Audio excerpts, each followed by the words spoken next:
Hey everybody, this is Harland. Welcome to the Harland Highway, and we hit another milestone. And I want to say thank you to each and every one of you.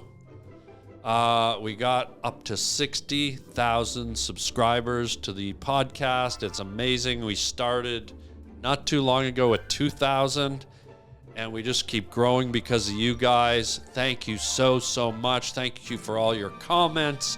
Thank you for all your feedback, and we're racing towards 100,000 subscribers, and couldn't do it without you guys. So let's celebrate 60,000. Thank you, the Harland Highway. Woo! Thank you, and let's keep it going. You're riding down the Harland Highway. All right, hold tight on the Harland Highway Show. Harland Williams.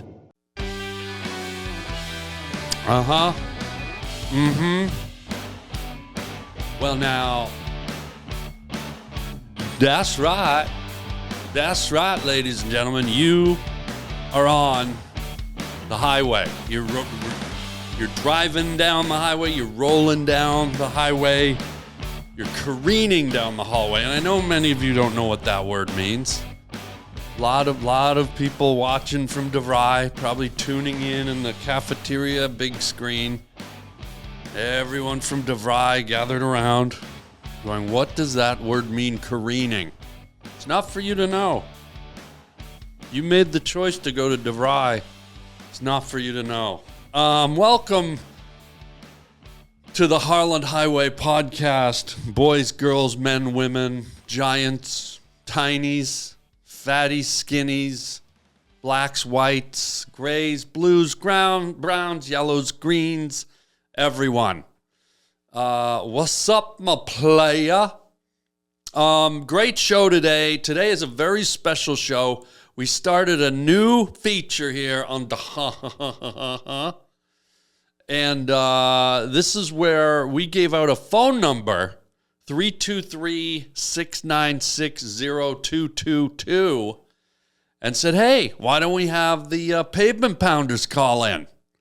Why don't we do a show where we hear from y'all, which is you, in South Talk. Y'all. That's how South Talkers talk. Y'all. So today we are exclusively now, him and child, we are going to take your phone calls, and yours truly, I'm going to do my best to answer them. Maybe you're seeking advice. Maybe you have a question. Maybe who knows what.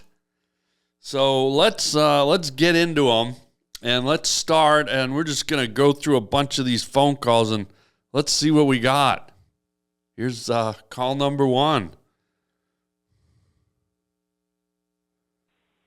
Yo, what's up, Harland? This is Timon, coming from Billings, Montana.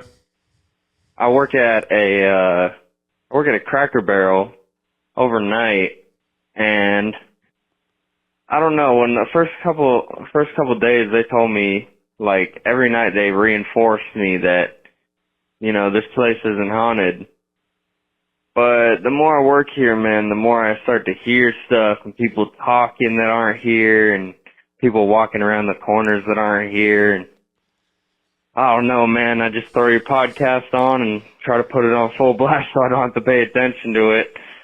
But, yeah, that's it, man. Maybe you can make a couple jokes on that or something. I don't know. Dude, no, there's no joking about the undead. And believe me, the age bracket that goes to the Cracker Barrel, you're probably dealing with the undead. I mean, the average customer in there looks like the undead. I think you start at 78 and keep going. But look, a haunted Cracker Barrel, yes, it's very, very possible. If you have a waiter or a waitress stroll up to your table and their cadence is sort of like, ooh, would you like some more dumplings with honey chicken gravy on your biscuit. Ooh. How about some more meatloaf? Ooh. How about some chicken cacciatore? Ooh. Ooh, I am the ghost of comfort food. How about some golden yellow kernels of corn? Ooh, boo, right? So, dude, don't think that the undead, that ghosts aren't attracted to comfort food. There's nothing comforting about being dead, especially if you didn't make it up there, or if you're just hanging in purgatory. You know, hanging in purgatory is kind of like waiting in the gift shop at Cracker Barrel. You're waiting to get into heaven or hell. So maybe you got the Cracker Barrel ghosts or the purgatoriers. You know how you go into Cracker Barrel, right? You open the door, you look at the dead people in the rocking chairs outside, and then you walk up to the maitre d' at the old Cracker Barrel. She says, "How many in your party?" And you say, "Oh, there's 3 of us." "Okay, we'll get to you in about 15, 20 minutes. Meanwhile, you look in, and the place is kind of half emptier than a graveyard. There's a lot of empty tables, but if you haven't noticed, Cracker Barrel very wisely made their waiting area their store, the Cracker Barrel General Store, right? So now you're not just waiting around in purgatory. Now you're waiting around in Cracker Barrel purgatory shopping for John Deere salt and pepper shakers. You're getting a towel with a kitty on it. You're getting a year-round jack-o'-lantern with a goofy saying on it. You're getting a shaker ball with a little girl holding up a candle in a window. You're getting Christmas ornaments even though it's summer. Boo! Yeah, scary. So now you're wandering around in Cracker Barrel purgatory, waiting for the Lord to call your name. "Johnson, table of 3. Johnson, table of 3. "Well, I can't come to my table. I'm just about to buy this John Deere cookie jar. I mean, it's shaped like a manure spreader and everything. I can't turn this down." "Johnson, table of 3. Johnson, table of 3. You're going to go straight to hell and live with Beelzebub, Satan, Lord, the Dark Master." "Okay, we're coming. Donnie, put that godforsaken John Deere lunchbox down. We're going to eat." And so, you know, if you're going to be a ghost, I think Cracker Barrel is a good place to kind of kill time in purgatory where you're waiting for the calling, right? Because it can't be comfortable being undead, wandering around, waiting on the Lord to call your name. "Davidson, come to Cloud 5. Davidson, come to Cloud 5, please. Cloud. Somehow I couldn't talk, but then again, I'm not God, so I was trying to talk like God. No one should talk like God. That's sacrilege. Maybe I did that little fumble on purpose so that God wouldn't think I was trying to copy him. But anyways, very legit. I believe there are ghosts at Cracker Barrel. Dude, don't sweat it. Just get them a meatloaf, get them a chicken fried steak, get some of that hometown country lemonade, some hot biscuits, and some cornbread. Oh, ghosts love cornbread. Just put a basket down in the corner, watch it float around, and watch them slowly eat it. You're going to be fine. Ghosts at the Cracker Barrel are not the violent, scary kind you get at a haunted mansion. These are usually fatties. They're usually the fat ghosts. They want the big plate of food. They want the comfort food. They're dead. They're not happy with being undead. They want some comfort. They're the fatties. They're the fat ghosts that maybe can't climb the stairway to heaven. You know, maybe they're just a little too chubby around the midsection to get up the stairway to heaven. So they're going to eat some meatloaf or some Cajun-style catfish until the Lord installs an elevator and gets them up there. Or maybe the good Lord Jesus puts an escalator up to the great white puffy place in the sky. Hey? So there you go, guy. Yes, there's ghosts at Cracker Barrel, but no, you shouldn't be afraid of them. Just give them something to comfort them. Give them some comfort food. and you're on your way. All right, let's hit the next call. I think we resolved that one. Yes, hello. I'd like to place an order for chicken chow mein. Hello? Yeah. Hello? Yeah. Hello, I'd like to place an order for chicken chow mein. How much? Hello? Yes. Well, if you're not going to answer, well, then I guess this is the phone number for me. I answered. How much chicken chow mein do you want? Hello? Hello? Yes, hello. I'd like to place an order for chicken chow mein. Yeah, how much, I said? Hello? Yeah, I'm here. Hello? How much do you want? Hello, I'd like to place an order for chicken chow mein. Yeah, how many orders? Hello? Hello? Well, if you're not going to answer, well, then I guess this is the phone number for me. Well, if you just say, dude, I'm going to try Yes, again. hello. I'd like to place an order for Chicken chow mein? Yeah, this is like Groundhog Day. Hello? Hello? Hello? Hello? Hello, I'd like to place an order for chicken chow mein. Yes, how much do you want? Hello? Hello? Well, if you're not going to answer, well, then I guess this is the phone number for me. Well, maybe this isn't the answering machine message for me. Why don't you go get some egg rolls, loser? Okay, let's move on.org. Hey, Harland. Hey. I just want to know, my mom has the face of a brown cat. What's up with that? You know, sometimes cats, they're very clever. Sometimes cats can get into the fridge. And just like us humans, just like dogs, just like bears, just like any critter, none of us are immune to sweets. And you get a cat, and it learns how to pull that fridge open, and its little kitty nose makes its way to the Hershey's chocolate syrup for your ice cream. Gets its little kitty claws all over the floor in its cat dish, and then face plant. Just licking that sweet Hershey's chocolate syrup, eh? And you know cats, they go all in. They're not dainty. When it's like when a dog gets milk or ice cream, or a cat, they get a fever. This thing's got pussy milk fever. Just right in, all over the face. And your mother's been dipping. She's been dipping into the Hershey's. Mystery solved. Brown-faced cat. Yeah. Let's see what else we got here.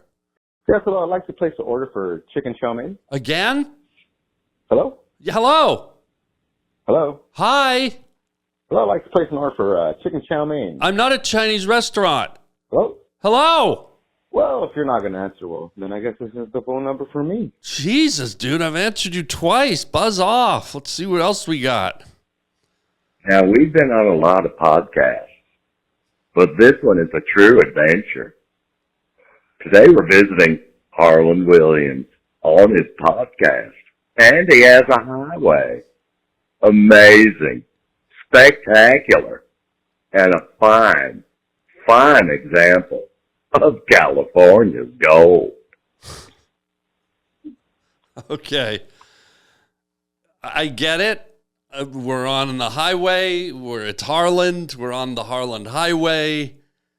A fine example of California's gold. I don't know. Is referring to the show as an entity because we film in California? Maybe it's California gold. I don't know. That one's a bit of a mystifier. And, screw you. Yes, hello. I'd like to place an order for chicken chow mein. Yeah. How much? Hello? Hello? Hello? Hello, I'd like to place an order for Chicken chow mein. Yeah, I heard you, buddy. Hello? Just order it. Well, if you're not going to answer, well, then I guess this is the phone number for me. Jesus. Hey, Uncle Beef Wellington. This is a guy from Erie. You know me. Hey, I had a question. I need advice. What do you do if you got to get a 98-degree angle on your Flinson Flossin Flurfin Flarfin rod? What kind of tool do you use if you got something wrong with the flank? All right. Well, All right. All right. Chicken chow mein. Chicken chow mein, buddy. Look, if you've got a 45-degree angle on your Franz and Frankendunker, you're going to need to get that fixed because everyone knows a Franz and Frankendunker has to rest usually at about a 65-degree angle. And if you're not calibrated properly, you're going to have all kinds of Fringel problems. So what I would do is I'd open the old toolbox and pull out the Runkle Dunkel Binkle Dunk Munkle Dunkel 7205 and just give it about 6 counterclockwise rotations to the left. And your Funkle Dunkel Rumple Dunkel Rumpelstiltskin Funkle Dunkel should be just probably running smoother than it's ever run before. So I hope that helps. You know, it's pretty straightforward. And just to reiterate, 65-degree calibration with the Drinkle Dunk Munkle Bunker, 3 twists to the left, counterclockwise to the right, and your Fungal Dunka Bunk, Rungle Dunka Klinkle Bunker should be like, boom, running better than like the day you bought it. Like the day you bought it, guy. Okay, great. We're getting into these. These are important. Hey, Harland, this is Cleet here. Listen, so I was just watching this most recent episode. You have a background of a guy, looks like some kind of a frog man, with a riding on an orange, it looks like a bass fish. Anyways, you have your camera set up, the stand set up perfectly to where there's that circle where it bends, and it's strategically placed to where it looks like it's the eye of that fish. I was just wondering if that was some kind of a psychological trick or what you got going on there, or if anybody else has noticed that. Anyways, that was about it. Hope everything's going well. Bye. Of course it's a psychological trick. How do you think I get people to watch this podcast? Do you think they're just going to tune in? Do they think they're just randomly going to hear about it? Do you think if I didn't have this, they would tune in and stay for the whole podcast? Not likely. So yes, I use my psychological mind tricks to lure people in with by the way, this is a koi fish or some kind of a orange goldfish, koi fish type of thing. I place this right over the eye as a psychological way to entrap you, to keep you here, to hold you hostage. The old fish eye, buddy. The old fish eye. Just try and look away. Just try and break the spell. You can't. You won't be getting out of here till I play that final theme music at the end. And that's not it. So don't even try. But seriously, what a question. So you'd be amazed at how many people have inquired about the joint of this microphone arm lining up perfectly with the eye of the orange koi fish. Now, I would like to think that I'm so clever that I set that up, but to be honest, it's a complete and utter accident. It's amazing how you never know what people are going to gravitate to. You could give a whole talk I could give a TED talk about future civilizations, alien life, underwater sea creatures, microbiology, and maybe get a couple of comments. But it's always fascinating to me what human beings are drawn to. And this little thing that you pointed out has drawn so much attention. If you read the comments on YouTube, it fascinates me that people picked up on this. And by the way, I had no idea I was doing it. It's just one of these rare kind of sweet, harmonious perfections in life, a complete accident. But I noticed it too when I was editing the podcast. I was like, wait a minute, that round, glossy joint lines up perfectly with the fish's eye. And I don't know if it's a distraction. I don't know if it's cool. I don't know if it's happenstance. I don't know what it is. I'm not going to question it. If I got me a magic fisheye, you tell me a podcast that has that. You show me a podcast that has a magic fisheye. Rogan doesn't have it. Theo Von doesn't have it. Bill Burr doesn't have it. I gots it. I gots it. And if you don't think I'm not going to use that psychologically to my advantage to keep you here and lure in others, I mean, symbolically, this is almost like the gingerbread house for Hansel and Gretel. I'm just luring you in. Look into my eye. Look into my fish eye. Ooh. So yeah, pretty interesting that people gravitated to this thing. But sometimes the best things are fun little accidents, aren't they? So, Harland, greetings from Austin, Texas. It's Chris here, first time, long time.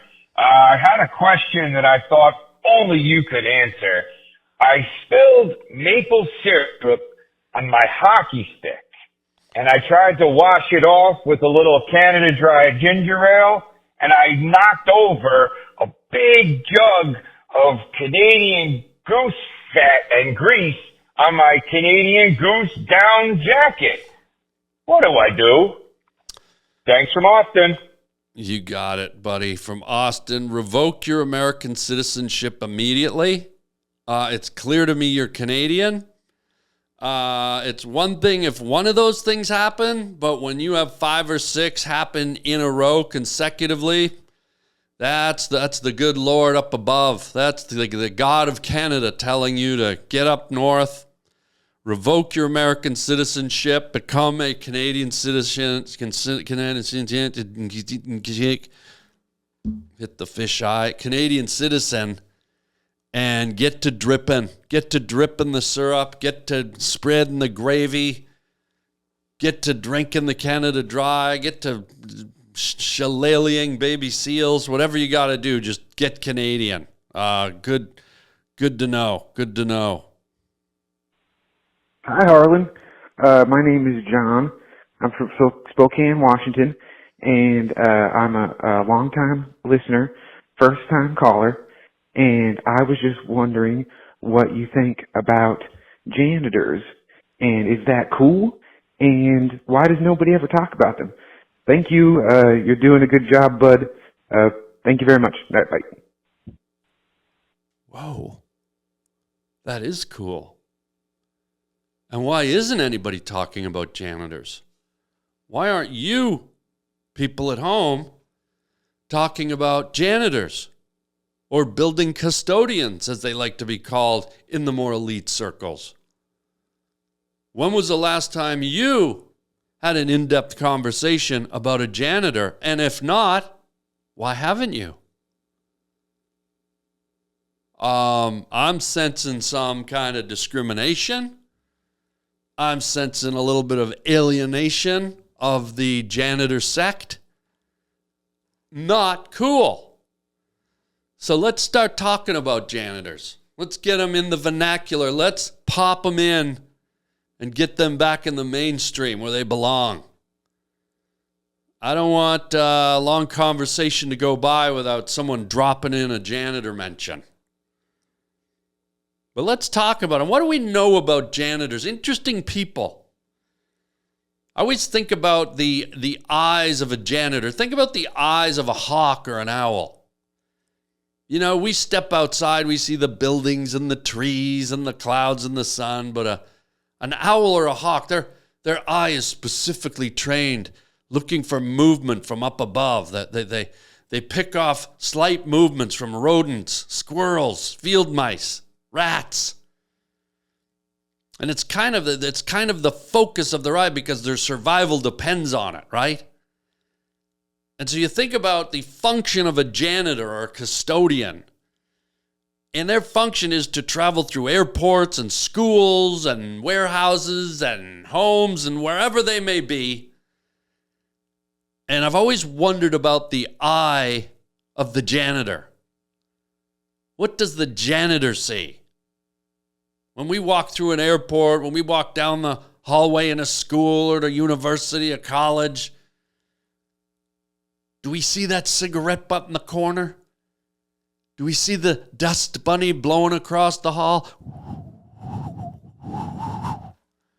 Right? Do we see the smudge on the wall? Do we see the chip in the paint?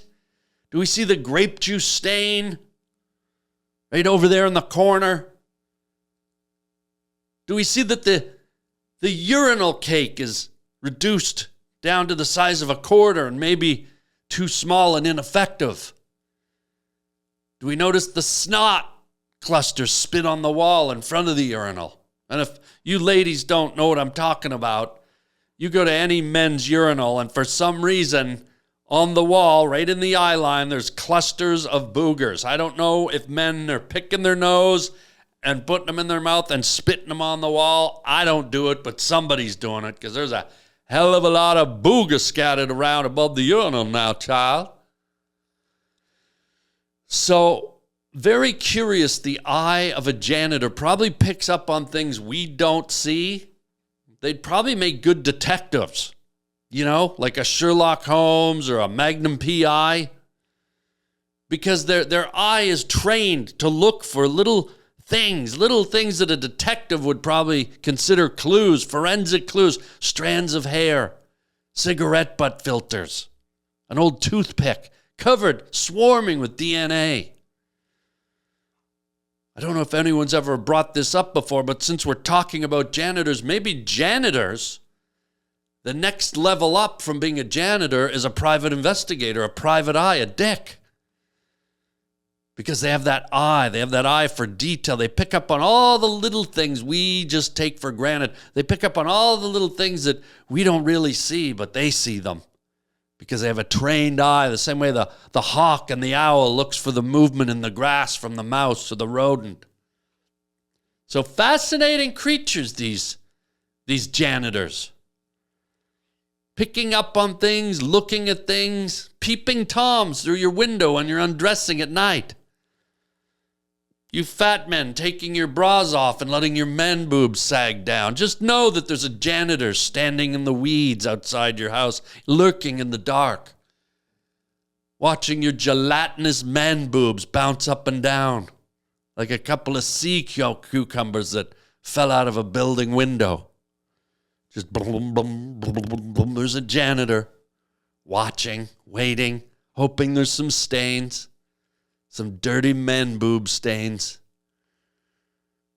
So, excellent question.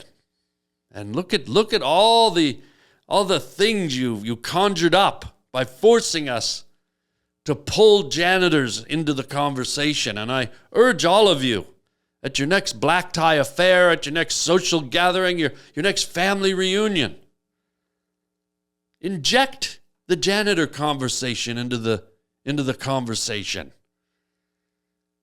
Bring up the janitor, no matter what you're talking about. Infuse your conversation with some janitor talk.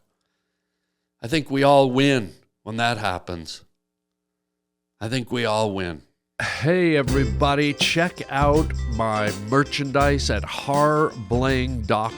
Yeah, most people just slap some letters or images on a t-shirt or a hoodie, but not me. Yours truly. Guess what? I draw my own designs. At harbling.com you can see tons of my hand-drawn t-shirts. You can either buy the original or you can buy a print.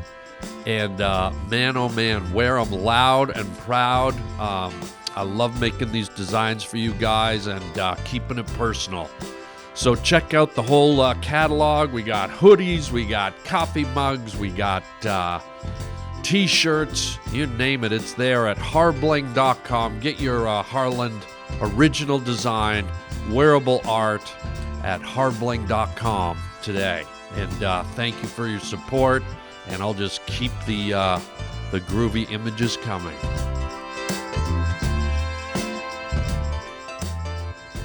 Hey, Harland. My name is Adam, and I've been a juggalo since high school, for now, like, going on 20 years. And I've been down with the clown till I'm dead in the ground. And there's always people making fun of juggalos, lots of podcasters. I always use juggalos as a reference for, like, dorks and nerds and losers. And what do you have to say about that? Because it always kind of pisses me off. Anyway, stay up, Harlan. You're the man. Whoop, whoop. Whoop, whoop. I hear you, bro. I feel your pain. That's not cool. You know, the Juggalos are friends of mine. I was in their movie Big Money Hustler. We had Violent J sitting right here. He's on one of the episodes. If you want to go back and look in the archives, we had a great time. And, you know, it's never fun when any specialty group is berated and made fun of. Because we all have our hobbies in life. We all have our things of interest.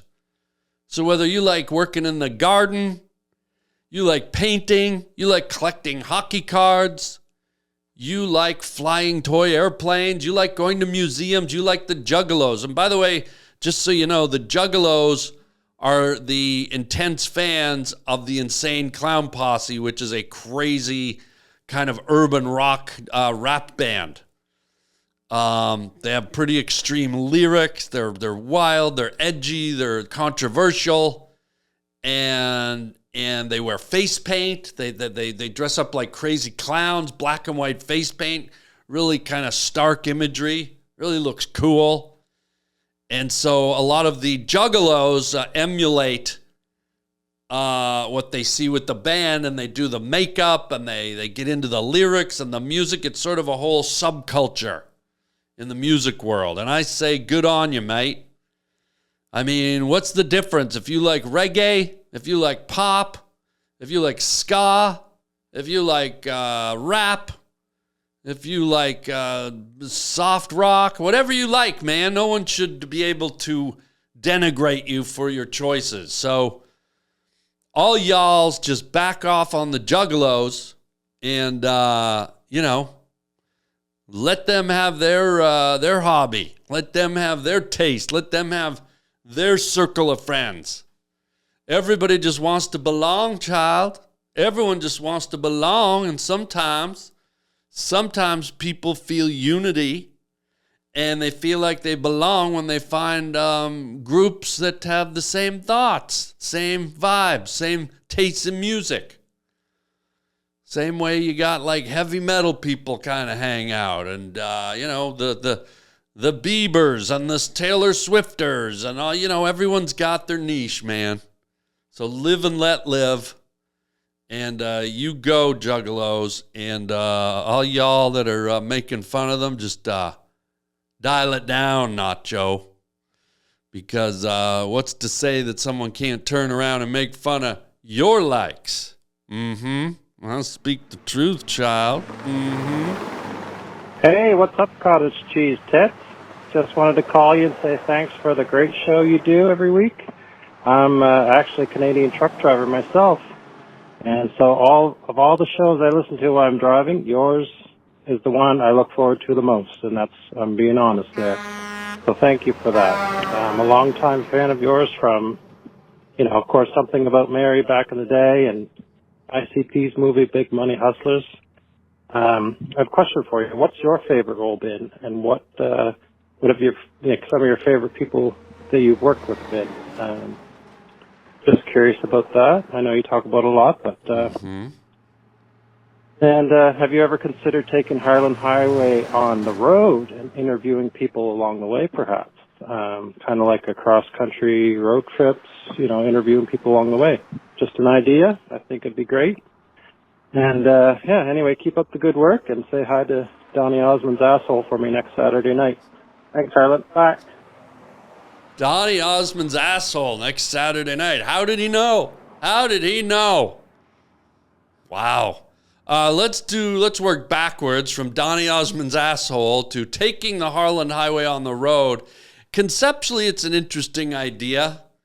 But it would be a lot of work. It would involve lugging the equipment, the camera equipment, the sound equipment, the lighting, and then you got to set up in a strange place where you're not specifically comfortable. The surroundings might not be ideal. It might be noisy. There might be interference. So I sort of like creating this home base. I like coming to the home base. It's kind of like coming into my den or a man cave or a a set, a movie set or a TV set, you know? There's a comfort to coming here, and there's a comfort to bringing my guests here. Now, visually, I think it could be interesting to go to other places, but I've watched this on other podcasts too, and I always feel a little bit displaced when I see a podcast that I'm familiar with, and then suddenly the person who I'm used to seeing on their set is interviewing someone in a trailer, or they're interviewing someone at a restaurant, or they're in their home. It just sort of, it takes me out of that familiarity place that I like.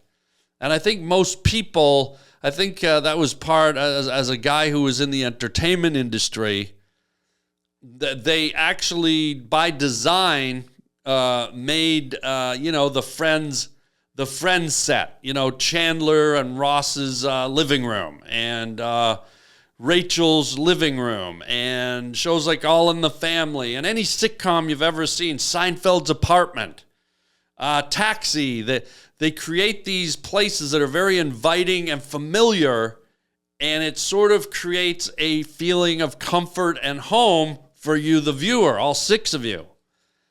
And believe it or not, I subscribe to that. I think that's an effective thing, and I think people enjoy coming to a familiar setting because they're used to it, and it's like, here we go. It's like putting on a pair of old warm slippers or old pajamas. And although I like the idea of moving around, it's a lot of logistics. It would be a lot of traveling with a bunch of equipment. It would be a lot of setting up. And, sometimes when you're used to broadcasting in your own space, you're very comfortable. And I feel like going into a new setting all the time would just be a little bit, it wouldn't necessarily be in the perfect element for me. Now, this isn't to say it would never happen. I mean, if John Bon Jovi said, I'll be on your podcast, but you got to come to my living room, I'd be like, well, okay. I'd make exceptions, but so it's a good call, buddy, but I don't think you'll be seeing any of that anytime soon. I hope that doesn't dismay you and make you, well, if he's not going to move around, then I'm getting off the Harland Highway. How dare he? I was hoping to see his next show in Cleveland, Ohio, in the root cellar of Helen Keller. Why's he got to be in the same place all the time? Why's he got to make me feel so comfortable and relaxed? Why do I feel like I'm at home when I'm watching him? I don't like it. I didn't like my own home when I was growing up. Why does he torment me? Why does he do this to me? What is that fisheye looking at me? Anyways, let's get on to the first question you had. What were some of my favorite roles, and who were some of the coolest people I worked with? I imagine you're talking about actors. I think all my roles are my favorite, because when you do a movie or a TV show, you're carving out a new character, a new personality.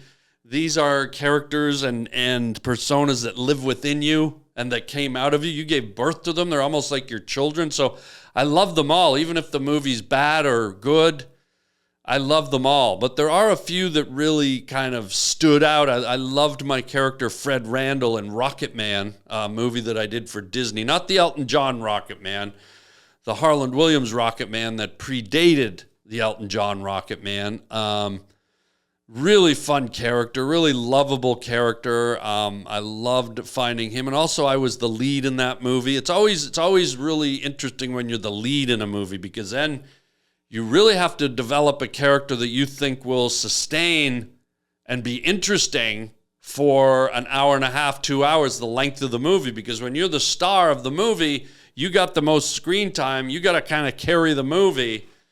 And so you really have to dig into the character and find it and believe in it and hopefully make it work. So I think Fred Randall was one of those characters. I liked playing Kenny on Half Baked, the school teacher. He was such a sweet, lovable guy, but yet here he was a stoner. I loved getting into the mind of the serial killer hitchhiker and Something About Mary. It was so cool. I kind of had to turn on this switch where I was just kind of like living in my own little reality, and like even though I was with Ben Stiller, I was still kind of, he almost wasn't there. I kind of created this whole kind of distant, faraway universe in my own head. So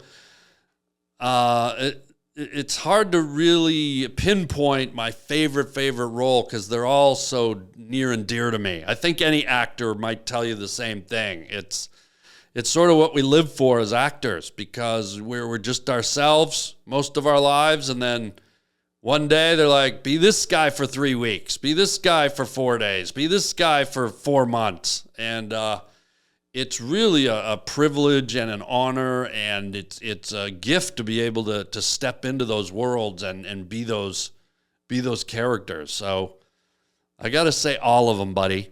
And as far as some of the cool people I've worked with, I think I want to put at the top of the list probably Bruce Willis. I did a movie called The Whole Nine Yards with Bruce, and of course, you know Bruce. He's a mega star. At the time we were doing The Whole Nine Yards, he was, one of the top movie stars on planet Earth. God bless him now, what he's dealing with. It breaks my heart to know that he's dealing with his issues and he's going through what he's going through. God, it's just so sad because I knew him personally, and he was such a radiant and vivacious person. Sort of, you always wonder if movie stars give off something that other people don't, and Bruce definitely radiated some kind of essence. It was just interesting to be around him. When I went on the set of The Whole Nine Yards, I wasn't sure how to really be around him because, he was up here and I was here, and I had just come off of There's Something About Mary, and here I am doing this movie with one of the biggest stars in the world, The Whole Nine Yards, and the guy just walked right up to me, introduced himself, right away made me feel comfortable. He was funny, he was inviting, he was generous, and when we were on set, he was amazing, and off set, he was inclusive. He invited me up to his hotel penthouse for parties. He invited us to a bar one night. He bought out a bar, and he got up and sang. Bruce had a few number one hits on the radio. He bought me a nice, beautiful video camera as a present at the end of the shoot, and he was just like charming and nice. And I guess what really caught me was, I guess a lot of times you think someone of that stature could be a real prick. They could be conceited and condescending and all that stuff you think.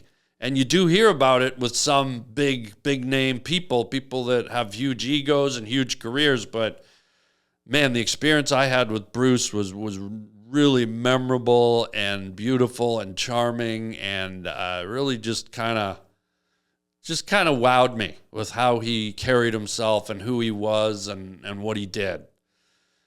Which doesn't diminish any of the other amazing stars I worked with. Oh my God, Jim Carrey and Richard Dreyfuss and Jeff Daniels and James Caan and Dustin Hoffman and Robert De Niro. And God, I've worked with so many incredible actors. Ben Stiller. I mean, I've been really lucky to work with some greats. So they all are great in their own way, but I'm going to say Bruce was right at the top. So great question, Cowboy. I like that one. Good day, this is Lance from Texas, and I wanted to ask Mr. Harland, do you prefer freshwater fishing or saltwater fishing, and why? Ooh. Thank you. That's a cool question. Now, most of you that watch the Harland Highway, you may or may not know that I've been an avid fisherman my whole life. Love fishing. Loves me some fishing. And that's a pretty solid question. Do you like saltwater fishing or freshwater fishing? Wow. Freshwater fishing is more concentrated, I'll say, because when you go into a body of fresh water, you usually kind of know the way the water works and moves, in terms of how the water's moving around. You're not dealing with tides, you're not dealing with waves. And when you're in a lake, you're in kind of a confined ecosystem where you know what the fish species are. Usually a lake will have some bass and maybe some trout and some sunfish and some perch, but you kind of know what you're getting in a lake. Now, when you step into the ocean, excuse me, that's a whole new like ball game. In the ocean, you're at the mercy of the mighty sea. You've got the waves, you've got the tides, you've got currents, you've got coral reefs, you've got great depths, you have shallows, and you've also got 3 trillion species of fish. So one of the things I love about the ocean is its wildness, its untamed wildness. I love that in the ocean, you never know what you're going to pull up. You could have a little bait on and hope you're going to get a fish this big and something like this hooks onto you. You don't know if you're going to pull up a catfish or a shark when you're in the ocean. I mean, there are some very specific ways you can fish to get certain fish. Like I've fished for halibut on the bottom of the ocean, and I've fished for king salmon at a certain depth, and I've fished for flounder, and I've fished for redfish, and I've fished for swordfish. I mean, there's different techniques, but the ocean has no rules. And so regardless of what you're fishing for, there's sort of a magic to it because you never know what you're going to get. And obviously in the ocean, you never know how big a fish is going to get. Usually in a lake, you can go, okay, this lake, the record in this lake is like a 5-pound largemouth or smallmouth bass. So you kind of work from there. You're not really going to get anything monstrous. But the ocean fills you with surprises. So I love the ocean fishing for that, the unpredictability, not just from the species, but also just from what the water's going to do. You could go out on a sunny day, the water's flat as glass, and 2 hours later you could be racing to shore because there's a hurricane coming in, man. The ocean is just its own master, and it changes and moves, and you gotta know what you're doing when you're fishing out in the ocean, especially if you get out deep, if you get out far. If you're closer to land, you're a little safer, but even then, it can turn on you real fast. It can get lumpy, as they say. So I think that creates quite a bit of excitement and gets your adrenaline going. Maybe the ocean's a little bit easier to fish because there are so many fish, there are so many species, it's just endless. And maybe I like a lake because it's a little more challenging. Freshwater, it's like you gotta learn how to hunt for the fish more, I think, in a lake. Like if there's trout, then you've got to learn to drop your line way down deep where the trout are in the cooler water. But if you're going for bass or pike or muskie, you got to like skirt along the shore and cast your line in right in front of the weed beds or in front of an old log, and because those fish like to hang around in shallower water. I mean, there's so many variations. And one of the things that you do get in freshwater that you don't get in the ocean, and you can fly fish in the ocean, but obviously when you fly fish from the ocean, in the ocean, you've got to do it from a boat or from the shore. But one of the magical things about fly fishing in fresh water is you get to stand in the fish's element. You know, mostly when you fish, you're on a boat, you're on a dock, you're on a kayak, you're somewhere based in land. But traditionally when you fly fish, and you fly fish, walking, you are standing with your hip waders on up to your chest. You are standing in the fish's element. And there's something very magical and connective about that. It's very organic because you are now the predator standing in the fish's world. You can feel the current of the river rushing against your legs. You can feel the stones and the sand under your feet. And I better take a drink. I'm getting all worked up here. Oh. So it's really beautiful and magical. If you've never gone fly fishing, I really recommend it. It's a whole different style of fishing. There's a lot of finessing. I'm doing this because it's all about the wrist. You got to learn how to work your wrist and flick your fly line about, 70, 80 feet out into the river. If you see a little log, you've got to learn to be able to cast and just drop your fly right where you want it to drop. And I got really good at it. I can pick a spot and go, I want my fly to drop 4 inches from that lily pad, and You get really good at it. And so there's a real skill with it. But more than anything, it's that connectiveness. It's being in the water with the fish, and then you hook the fish, and here comes the fish in, and he's like, it's just you in the water, and he's coming up, he's swimming around your legs, and you're dipping your net in, and so, man, oh man, I don't know if I can give you an answer, but I hope those two answers like kind of illuminated you a little bit as to how much I love both of them.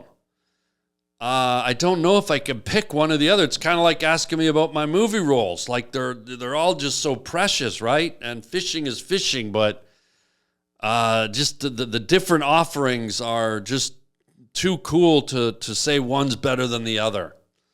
So I'm just going to say fishing, fish eye, fish eye, fish eye, fish eye, psychology, got you in a trance, psychological fish eye trance.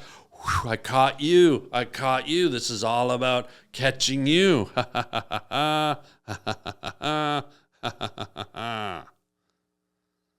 hello. I'd like to place an order for chicken chow mein. Yeah, go ahead. Hello? Yeah, go ahead. Hello? Yeah, chicken chow mein. Hello, I'd like to place an order for chicken chow mein. Yeah, how much do you want? Hello? Yeah, go ahead. Well, if you're not going to answer, well, then I guess this is the phone number for me. I guess not, buddy. But you know what is the phone number for you guys? If you enjoyed this segment, let me know. The phone number is 323-696-0222. This is the first time we've ever done this, so please forgive me that I kind of hit things a few times too many. But it's just a work in progress. But if you enjoyed this, let me know in the comments, and I'll try and do this a little more regularly. You can phone in and leave a message. Ask me about anything you want. Don't leave anything too super long because, we can't play it if it goes on and on and on. But, just do what you do. 323-696-0222. And if you guys dig this format, we'll do some more of it. Meanwhile, I want to say thank you to all of you guys for your comments. I love reading the comments. Just so you know, I read all the comments. And don't be bashful. They can be good. They can be bad. They can be whatever you want them to be. You won't chap my hide. Just be honest and say what you want to say. And I appreciate you guys taking the time to write the comments. I appreciate you subscribing. Please hit that subscribe button. Even if you've listened to 30 episodes and you haven't hit subscribe yet, just hit it because that helps us attract sponsors, and sponsors help keep the lights on here on the set so that I don't have to travel to Bon Jovi's house and do a podcast. You know what I mean? So thank you, everyone, for subscribing, for listening. And just so you know, we got some more great guests coming up down the road here, some great comedians, some really fun people, and I think you'll have a good time. And I think that's it. I don't think we have any more calls. Yes, hello. I'd like to place an order for chicken chow mein. This guy. Yeah. Hello? Yeah, you want chow mein? Hello? Do you want chow mein? Hello, I'd like to place an order for chicken chow mein. Just order it, dude. Hello? Oh, fuck off. Well, if you're not going to answer, well, then I guess this is the phone number for me. I guess not, man. Thank you for everyone who called in. Great calls. Some of them silly, some of them great, some of them, who knows? Doesn't matter. Doesn't matter. I'll take them all. Now, just don't be offended if you don't hear your phone call, because we are getting lots of them. There are dozens and dozens and dozens coming in. So we can't play them all. Don't be offended. You are loved. You are thanked for taking the time to do it. We can't do them all. It's too many. And speaking of too many, we're kind of at the end of the road. I see the dead end sign up ahead. So that's it. Folks, let's hit the old theme music, the old fisheye theme music. Thank you so much, y'all, for being on the Harland Highway podcast. Don't forget, we now have a store attached to our YouTube page. So if you want to buy some Harland Highway merchandise, we got t-shirts, we got hoodies, we got coffee mugs, we got stickers. Just go to the YouTube page, the Harland Highway podcast YouTube page, And check out our store. You can get your own merch. And also go to harlandwilliams.com and check out my stand-up comedy special, and harbling.com, where you can buy my hand-drawn t-shirts. All kinds of .coms flying around here. I gotta go, but until next time, chicken chow mein, everyone. Chicken chow mein. Yes, hello. I'd like to place an order for chicken chow mein. Hello? Yeah. Hello? Chow mein. Hello, I'd like to place an order for chicken chow mein. Do it. Hello? Well, if you're not going to answer, well, then I guess this is the phone number for me. See you next time.